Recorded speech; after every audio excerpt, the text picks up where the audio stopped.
Bueno, decirles también que es la primera vez que nos detenemos en todos estos años de trabajo a reflexionar sobre estos procesos y que hemos dividido estos hitos y procesos significativos por presencia, ausencia y violencia. Por presencia, bueno, dadas las características culturales de Chiloé, ¿cierto? Y el deber ser del museo en el territorio, que son conservar, investigar, difundir, etcétera, existe una relación histórica con muchas mujeres de distintas comunidades, principalmente artesanas, basada en la investigación e incremento de colecciones. Pero durante las últimas 2 décadas, quienes hemos realizado la investigación en el museo hemos sido mujeres, ¿cierto? Mareike, Carla Loaiza, que fue parte del equipo en algún momento también, y quien habla. Ahora, en estas investigaciones, sobre todo en aquellas en que hemos trabajado directamente con mujeres, porque nosotros trabajamos mucho en terreno, hay muchas, muchas mujeres que nos van a ir tensionando, ¿cierto?, con sus historias y sus vivencias a lo largo de todo este camino. Por mostrar algunos ejemplos, tenemos este proyecto del 2011 de investigación de cestería que nos permitió ir a Chaihuao, en Quellón, Isla Yingua, a Chao. El año 2013 hicimos otra investigación también de cestería y ahí ampliamos un poco más el territorio, volvimos a la Isla Yingua, a Chao. Fuimos a Lemuy, a distintos sectores de la isla de Lemuy. Trabajamos también en Pugueñún, acá en la comuna de Ancud. Volvimos a Chaihuao, siempre volvemos a Chaihuao.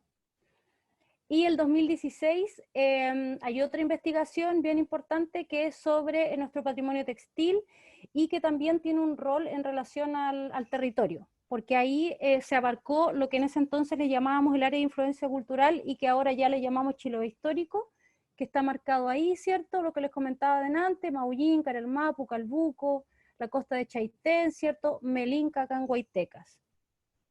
Algunas imágenes en Isla Tranqui, esto es la comuna de Keilen, en Isla Cailín, en Quellón, Quinchao. También queríamos hablarles un poco, solo un poco, de nuestro semillero de papas nativas que hicimos entre el 2014 y el 2015, un poco para desromantizar esta idea de que la huerta es tan linda, porque en realidad esto significa mucho, mucho trabajo. En esa oportunidad sembramos 46 variedades diferentes, en otro momento sembramos alrededor de 100 variedades, y esto nos permitió trabajar de la mano con la Unión Comunal de Mujeres Rurales de Ancud, cuyas dirigentes eran parte de Anamuri, entonces tenían todo un posicionamiento político que fue bien importante para nosotras a la hora de seguir con este camino. Aquí un poco para ejemplificar lo que implica trabajar con la tierra, que bueno, hay que mover el terreno, ¿cierto? Nosotros tenemos que incorporar nueva tierra, incorporamos guano para la siembra, etc. Por presencia también queríamos mostrarle algo de los encuentros de artes y oficios que organizamos en el museo, donde también la presencia de las mujeres es bien potente. Acá hay un encuentro de cesteras, de tejedoras, acá hay hilanderas, pero también hemos trabajado específicamente con hombres en el área de la carpintería. Y bueno, además de estas investigaciones en terreno y este trabajo directo con las mujeres, hay un área bien importante que es la investigación de fuentes gráficas que la ha llevado a cabo Mareike, y este trabajo también nos ha permitido evidenciar la importancia de la historia de la mujer, la importancia de la mujer en la historia y la cultura de Chiloé, y sobre todo su multiplicidad de roles. ¿Ya? Aquí están los 2 libritos que sacamos, los catálogos, algunas ilustraciones de Martens, todo esto en el siglo XIX, que las muestran, ¿cierto?, con estas tareas que ya veíamos un poco en las imágenes anteriores. Esto es Simon.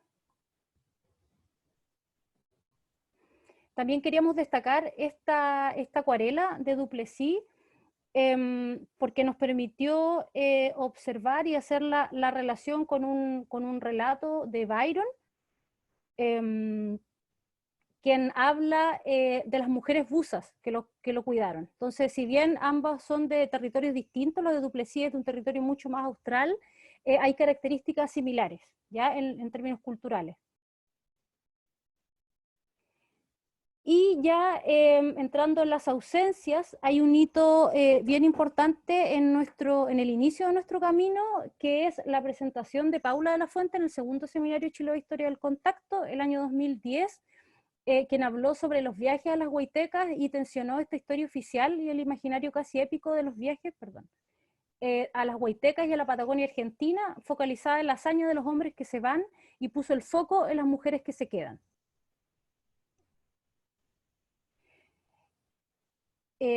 Pero también trabajar con las mujeres en las investigaciones y encuentros nos llevó a buscarlas activamente y a releer las fuentes, porque las veíamos en terreno, las veíamos en las imágenes, ¿cierto? Las fuentes gráficas, pero había una ausencia en las fuentes escritas y las empezamos a buscar.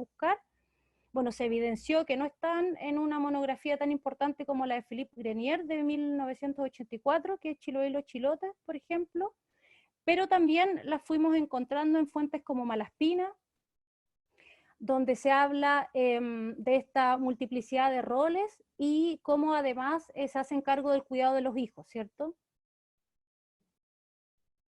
Acá hay una cita bien importante que la voy a leer. Dice, como pareja, uno de estos hombres y su esposa siembran algún cereal y plantan patatas. Luego dejan la tierra y su casa al cuidado de un antiguo familiar y van a la cordillera a trabajar en el astillero. Si tiene buena suerte, esto es, si encuentran bastantes árboles excelentes, rectos y finos, a normal distancia del mar, esta pareja cortará y arrastrará 500 tablones en un mes. Luego, al regresar a casa, limpia los terrenos de patatas y atienda las tareas domésticas, hasta que sanen sus pies y cese el estado paralítico de las piernas adquirido en el astillero.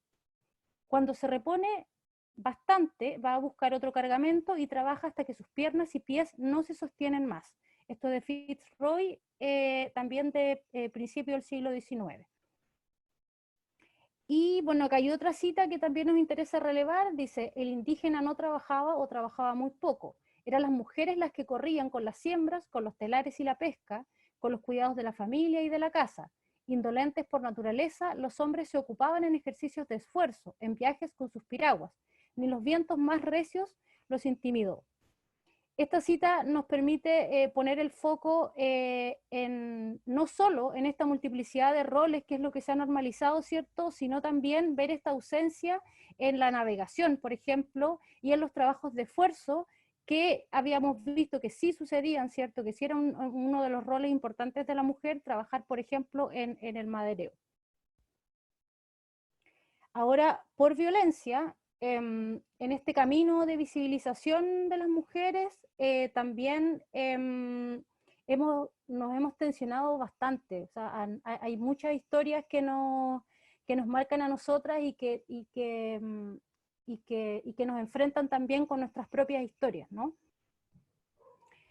Bueno, y en este camino hemos visto cómo este protagonismo incomoda, ¿cierto?, a los hombres, específicamente a los maridos, pero también a otros como los mismos carpinteros que a la hora de preguntarles por las mujeres en su oficio, las niegan.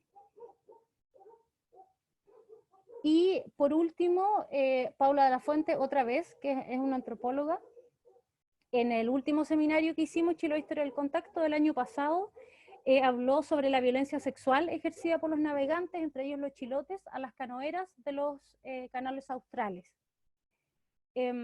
Esto tiene que ver también con un interés nuestro en ir observando como estas ausencias, ¿cierto? Porque está la ausencia de la mujer, está la ausencia de la mujer indígena y está la ausencia de la mujer canoera, que es una de las más violentadas en nuestra historia. Aquí encontramos una cita de un genealogista que se llama Pablo Pérez, que nos habla de la Chona de Ampuero. La Chona de Ampuero como una mujer que no fue, que no tiene nombre, que tiene un hijo, ¿cierto? Se le muere el hijo, no tiene nombre y que adquiere el nombre del hombre al que servía.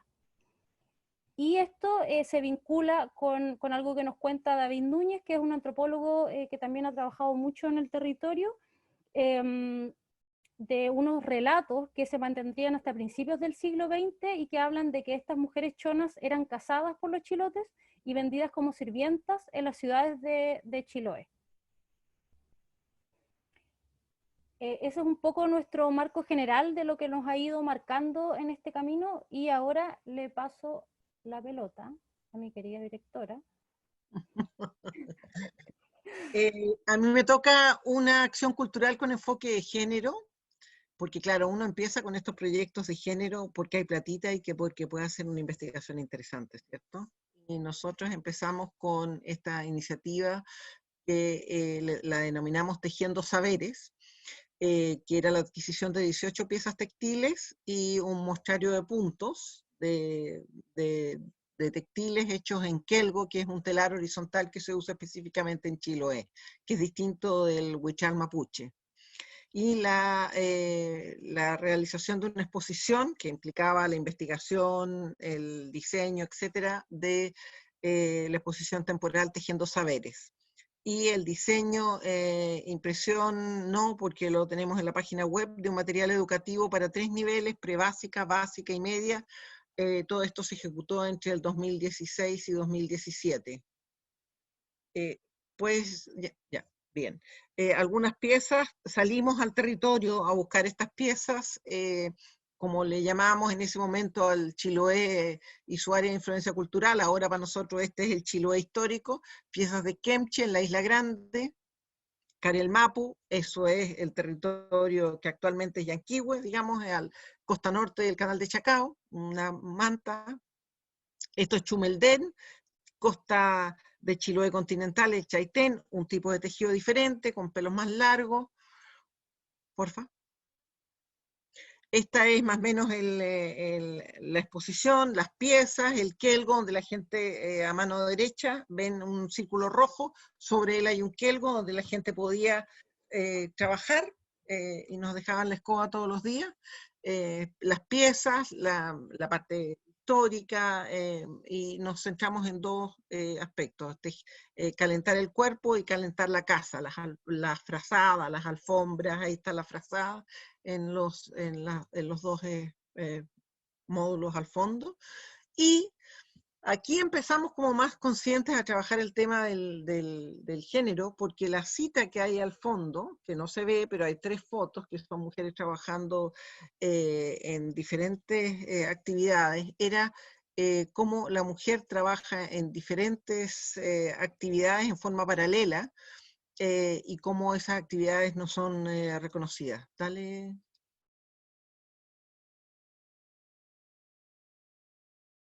Al fondo, sobre el otro punto rojo, donde podían jugar. Aquí tenemos el material educativo de prebásica, básica y media, y aquí es interesante el tema del enfoque de género, porque para la elaboración de ese material nos centramos y empezamos a pensar en el enfoque de género, y se trabajó, qué sé yo, en el material educativo, por ejemplo, se trabajó la hiladura, el trabajo de la huerta, la recolección de mariscos, la cestería, ¿ya?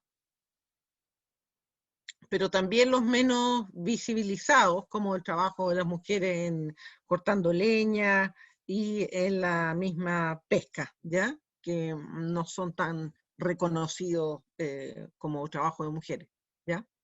Gracias. Bueno, estos trabajos que los picar leña, etcétera, no se valoran como trabajo, y hay muchos más, ¿ya? Pero estos son los que sí se valoran en términos de que son los que se hacen diariamente, pero que no son reconocidos, como el trabajo diario de los cuidados, el cocinar, etcétera, y el cuidado de los niños.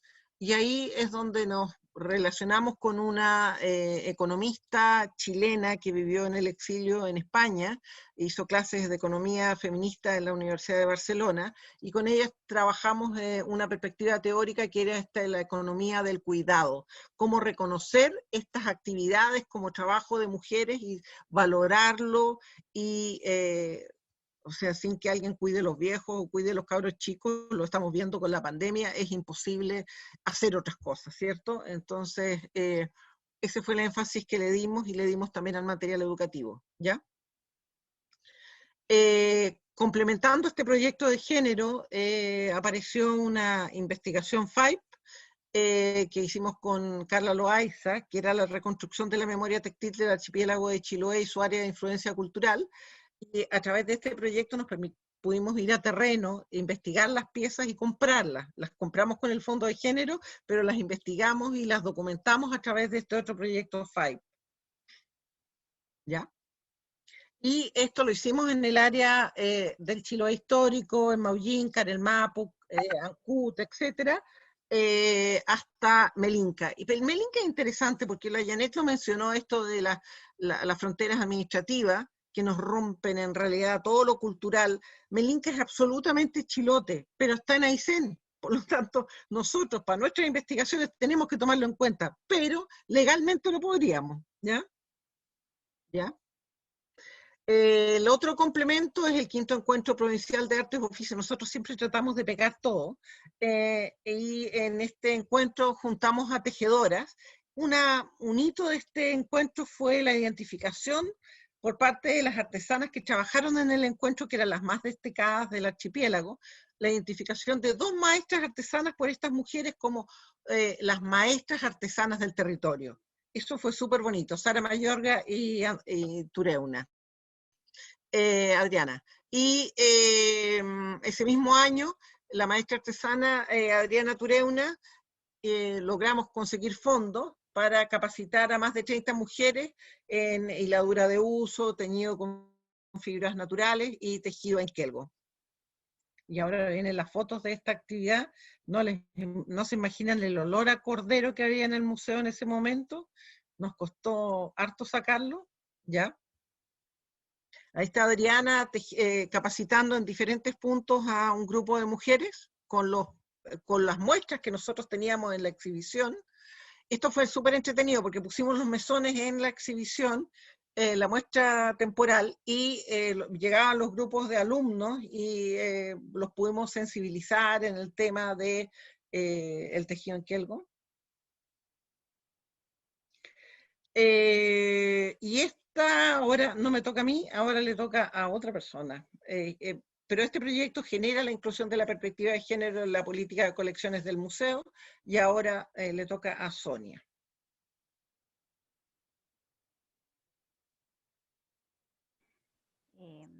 Hola. Sí, yo llego justamente este año a incorporarme al equipo, apoyar a las chicas en este trabajo precioso que vienen haciendo durante todo este tiempo, para claro, la institucionalización y la transversalización del enfoque, que en el fondo ya lo venían haciendo, pero a través de esta iniciativa de este 2020, claro, esta iniciativa que lo que busca es identificar el rol de la mujer en Chiloé, un diagnóstico para la política de colecciones y su nueva museografía que incluya esta perspectiva de género. El objetivo principal de esta iniciativa es incorporar la perspectiva ya en la política de colecciones, la institucionalización de la perspectiva. Eso es lo que se busca y a lo que yo llego a colaborar al museo. Janet, la siguiente. Ahí sí. Ya, para poder generar esta incorporación de la perspectiva, se hacen 3 ejercicios, me queda poquito tiempo, ya. Voy a hacer metralleta, como decía la Janet y la María hace un ratito.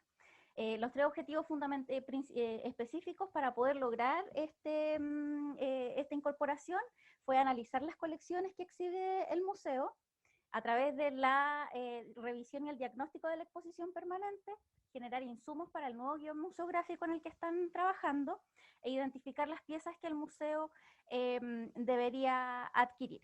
Metodológicamente, para poder hacer el análisis de la exhibición permanente, que es donde confluyen distintas colecciones, se hizo un análisis de los objetos, de las imágenes y de los textos. ¿Ya? Para hacer el análisis de las imágenes, se utilizó una metodología que proponen unas arqueólogas feministas españolas, que son María Ángeles Querol y Francisca Hornos. Ellas, claro, hacen el análisis en España de colecciones, o sea, de museos arqueológicos, pero resultó súper interesante como metodología para aplicar y revisar cuál es la representación de hombres y mujeres en la exposición permanente. ¿Ya? Su método se llama Contar Mujeres, que suena muy estadístico, muy cuantitativo, porque en el fondo se revisan escenas que son representaciones donde aparecen más de 2 personas en interacción, y uno tiene que ir reconociendo, contar cuántas personas hay. En este caso se identificaron 37 escenas y se contaron 297 personas, y nos encontramos con que hay un 30% de mujeres representadas y un 70% son hombres, ¿ya?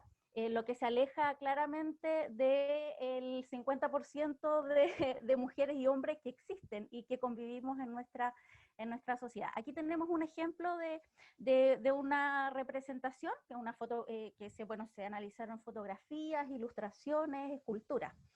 Y aquí tenemos, por ejemplo, 12 hombres y 4 mujeres. ¿Ya? Esto muestra una representación clara de la proporcionalidad que se muestra en las distintas imágenes. La siguiente. Luego se hizo otro tamizaje de estas mismas representaciones en imágenes, que son las escenas en acción, que aquí lo que se busca es ver no solo las personas, que hayan más de 2 personas en acción, sino que estén haciendo acciones, ¿ya?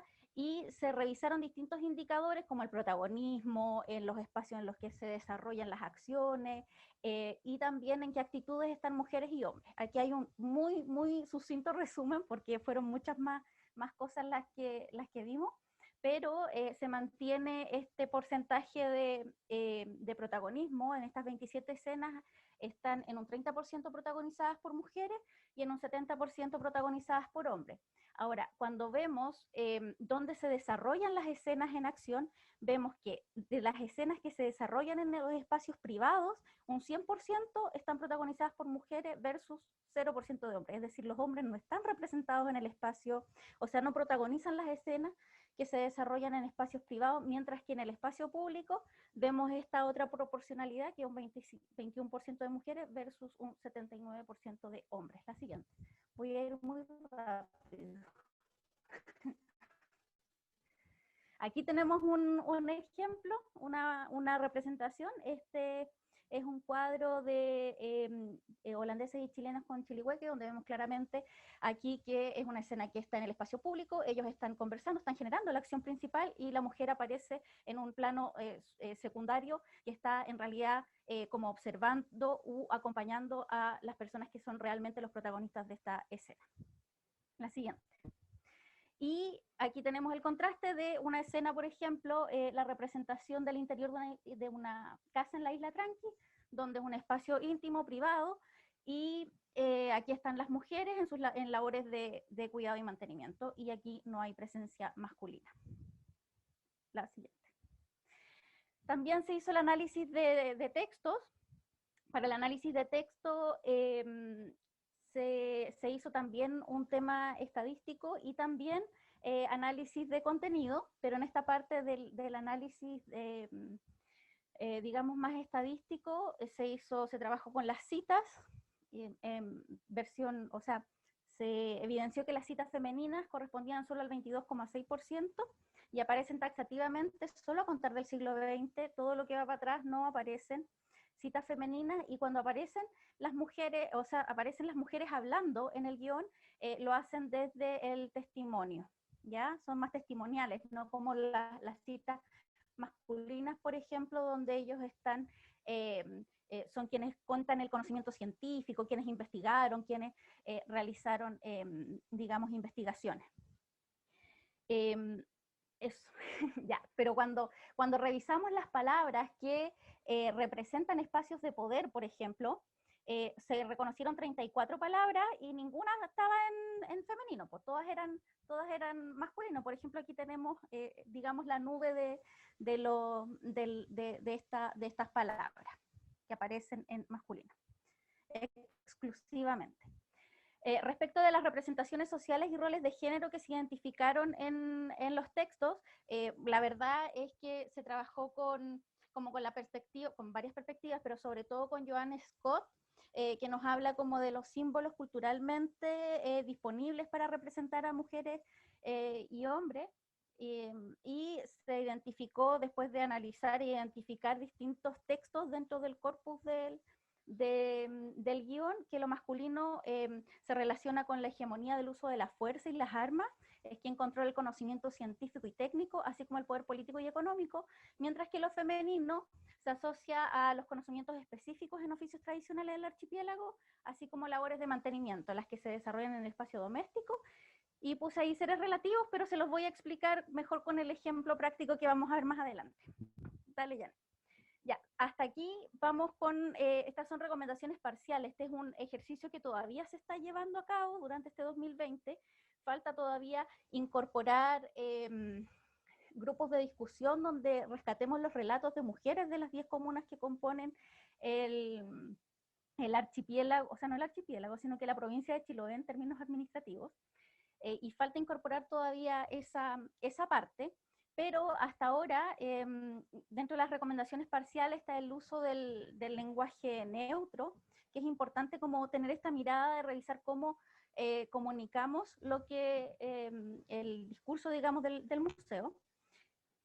La otra recomendación importante es la relectura crítica de las fuentes, sobre todo los anteriores al siglo XX, donde no se trata, o sea, donde hay que mirar, y un poco es el ejercicio que contaba Janet que hicieron con las citas, que es, pucha, no están las mujeres, ¿dónde están? Volver a las fuentes, buscarlas, tratar de ver a lo mejor hay alguna referencia a ellas, y traer esas fuentes, digamos, tratar de darle la mirada desde una perspectiva de género.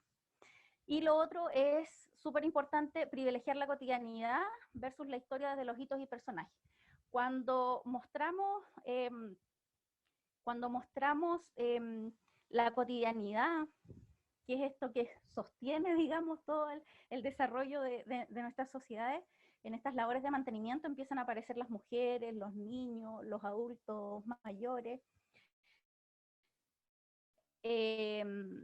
y versus esta historia donde se muestran solo hitos y personajes que generalmente son masculinos, esta mirada del héroe, que siempre es un hombre que está haciendo la historia en el fondo. Ya, vamos a ver ahora un ejercicio, vamos a revisar, digo, se hizo el análisis de las imágenes, de los textos, de los objetos, cómo conversan entre ellos, y se hizo un análisis por secciones temáticas que están dentro de la exhibición permanente, y ahí con Janet y María dijimos, ya, vamos a hacer una cosa práctica, y entonces está esta sección que está dedicada a la goleta Ancud. Para que la conozcan, ahí están los objetos, que son dale la siguiente, Janet. Ahí está. Los elementos para el análisis, que fueron los textos de Goleta Ancud, Viaje a la Goleta, y el interactivo, que era ese donde aparecían los timones. Los objetos, está el modelo a escala, está el catalejo y el sextante, que hablan de la navegación. Y en las imágenes se trabajó con las ilustraciones que aparecen en el interactivo, que son la chalupa, una mujer lavando ropa, la goleta y cabras, herramientas, comida y bebidas, y animales. Siguiente. Entonces, ¡ay! Parece que nos queda poco tiempo. Ya. Ya, entonces se habla desde el análisis de los textos de esta sección, se representa como una empresa eminentemente masculina. Por ejemplo, aquí dice en 1842 es el intendente de Chiloé el que recibe el encargo de tomar la posesión de los territorios del Estrecho de Magallanes. Entonces le encarga a John Williams, quien a su vez le encargó a los carpinteros de Rivera Ancuditano la construcción de la goleta. Siguiente. Luego, en el interactivo, se hace la pregunta, ¿iban mujeres en la expedición? Sí, 2 mujeres, esposas de los artilleros, Venancia Ligueta de Aros e Ignacia Leiva de Vidal. Eso aparece en el interactivo.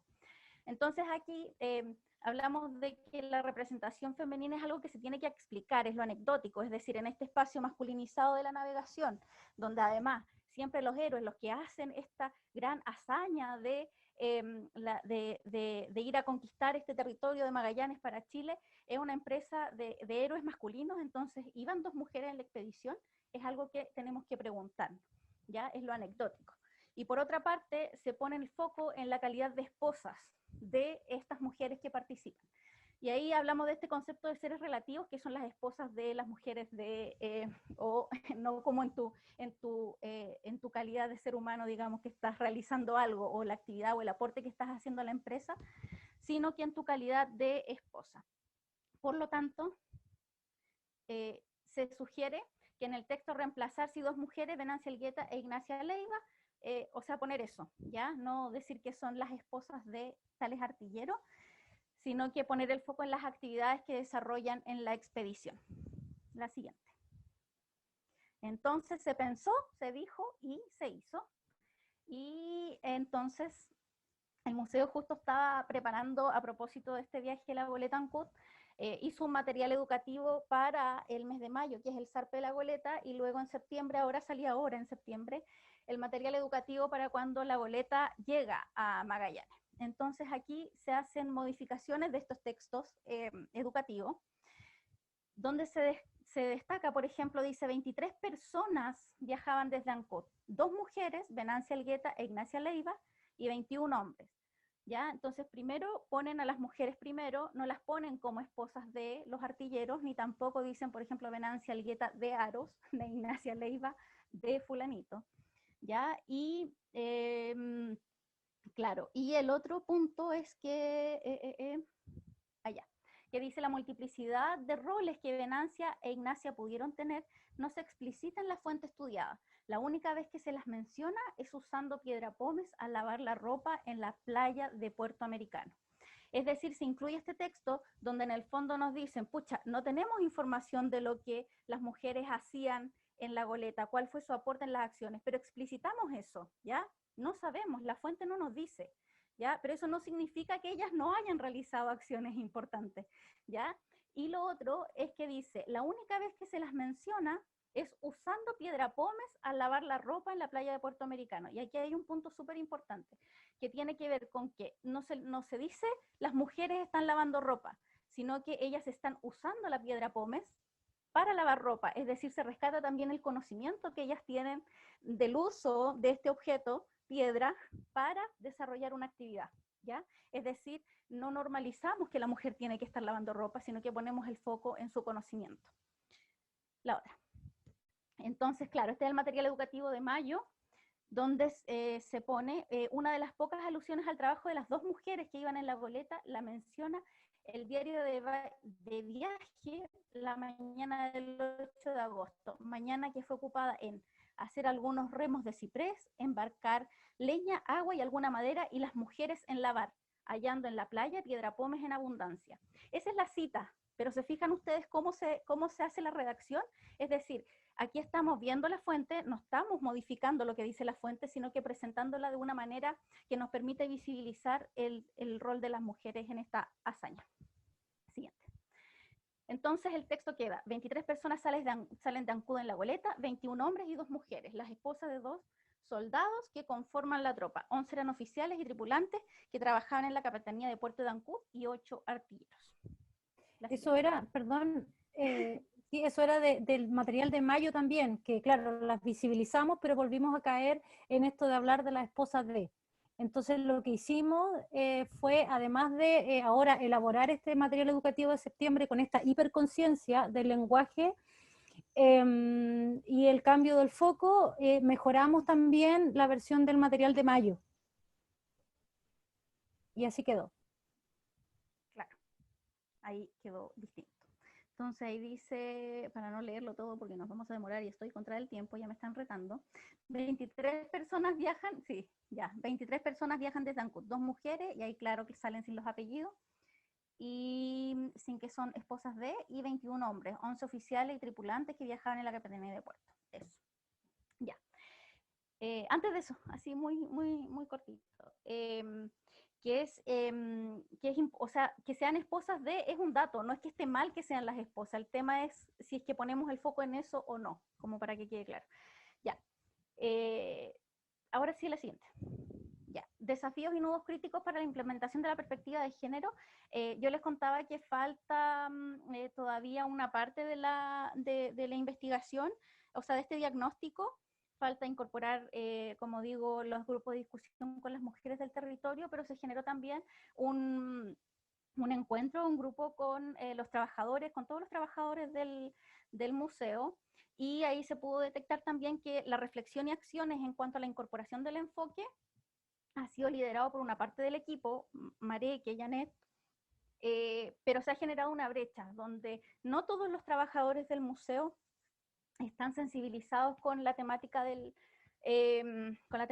género, no logran incluso problematizar sobre estos temas, por lo tanto es importante generar espacios de sensibilización, de educación, desde la propia experiencia de ellos. Eso, un poco rápido, pero ahí vamos, ya. Mareque.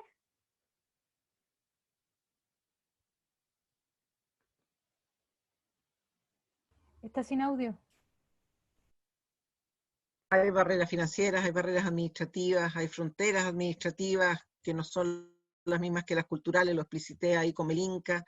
Hay barreras geográficas, Chiloé es un archipiélago, por lo tanto llegar a una isla es complejo y no puedes ir a un terreno de un día porque de repente te puedes quedar 3 días varado en una isla sin poder salir por un temporal, por ejemplo.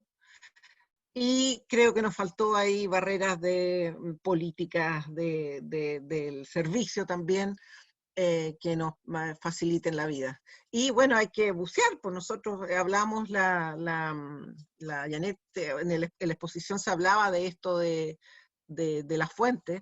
Ayer nos llegó esto, que es el diario original de la Goleta Ancud, que está en digital, y en la primera mirada que le hicimos ayer, entre medio que preparamos esta presentación, que la terminamos, aparecen las mujeres estopando un barco. Por lo tanto, vamos a encontrarlas y vamos a poder seguir trabajando y profundizando este tema.